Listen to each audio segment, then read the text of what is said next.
Hello' মোৰ মৰমৰ বন্ধু আৰু বান্ধৱীসকল, এতিয়া ইয়াৰ দোকানৰ পৰা আৰম্ভ কৰিছো দেই। আপোনালোকক আজি দেখুৱাইছো, ইয়াত দেখিছে নহয় কি লৈ আছো। এইখিনি লৈ লৈছো পনীৰ, মানে পনীৰ আধা কেজিতকৈ অলপ বেছি লৈ লৈছো। লগতে আছে এইপিনে দৈ আৰু ইয়াত কেইটামান লৈ লৈছো বিলাহী। লগতে ইয়াত দেখিছে নহয় কেঁচা কেঁচা অকমান পকা পকাও বিলাহী কেইটা।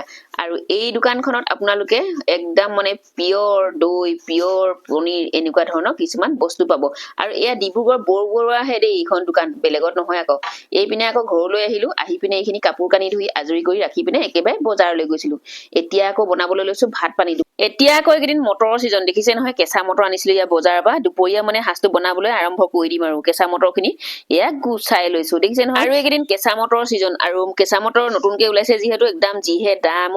ক'ৰবাত 100 টকা কেজি, ক'ৰবাত 80 টকা কেজি, ক'ৰবাত আকৌ 60 টকা কেজি। মানে 60 টকা দিয়াতো বহুত কমেই। আৰু মই হলে বেপাৰী কেইজন একদম বিচাৰি বিচাৰি টুকিয়াই টুকিয়াই য'ত কমকে পাওঁ তাতহে লওঁগে আৰু দেই। এইপিনে আকৌ মই গৈ আছো কলগছৰ তললৈ, দেখিছে নহয় কলগছ খিনি একেবাৰে শুকাই পিতাই অৱস্থা নাইকিয়া হৈ দেখিছে। এইকেইদিন মানে শুকান দিন যিহেতু, খৰালি দিন, কলগছ খিনিও পাত খিনি একেবাৰে শুকাই ফাটি অৱস্থা নাই।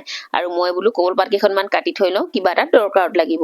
সেই বুলিয়ে কলগছৰ তললৈ এয়া গৈ আছো কাটিবলৈ।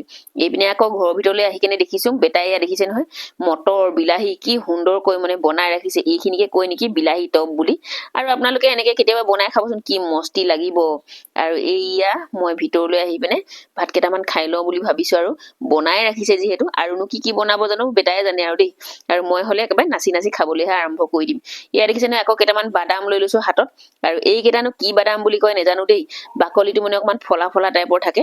নামটো নেজানো, মানে সৰু বেটাইহে লৈ আহিছিলে। এতিয়া খাবলৈ লৈছো কেইটামান। আৰু আজি দুপৰীয়া সাজটো কি বনাইছো কি নাই বনোৱা আপোনালোকক বনাই থাকোতে দেখুওৱা নাই, সৰু বেটাই বনাই আছে যিহেতু। একেবাৰে খাবলৈ সময়ত দেখুৱাই দিম। আৰু সৰু বেটাই আজিকালি নিজে নিজে বনাব পৰা হ'ল, সেই গতিকে মোৰ একেবাৰে টেনচনে নাই।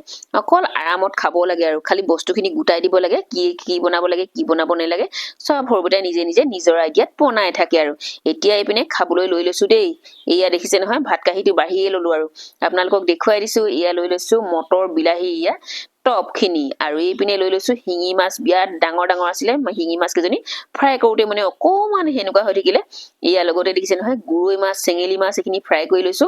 আৰু শিঙি মাছ কেইজনী বহুত ভাল লাগে, সেইকাৰণে মই শিঙি মাছ কেইজনী লৈ লৈছো। আৰু আপোনালোকে কোনে কোনে গৰৈ মাছ, চেঙেলী মাছ খাবলৈ ঘিণ কৰে জনাবচোন কমেন্টত। মই কিন্তু বিৰাটে ভাল পাওঁ দেই, বহুত মিঠা, সেই গতিকে খাইও ভাল পাওঁ। আৰু বহুতে কিন্তু চেঙেলী মাছ খাবলৈ বহুত ঘিণ কৰে, আকৌ শুনিলেই ঘিণ কৰে। আৰু মই হলে আপোনালোকক দেখুৱাই দিছো, ঘিণ চিন নকৰিব আৰু দেই। এইপিনে আকৌ ভাতৰ লগতে লৈ লৈছো কেইটুকুৰামান নেমু আৰু দুটামান জলকীয়া। আজি মোৰ ভিডিঅ'টো ইমানখিনিতে সামৰি দিছো। যদি ভাল লাগিলে তেন্তে লাইক কমেন্ট কৰি দিব। আৰু যিসকলে নতুনকে চাই আছে পেজটো ফলো কৰি দিব। শেষলৈকে চাই থকাৰ বাবে সকলোলৈ ধন্যবাদ।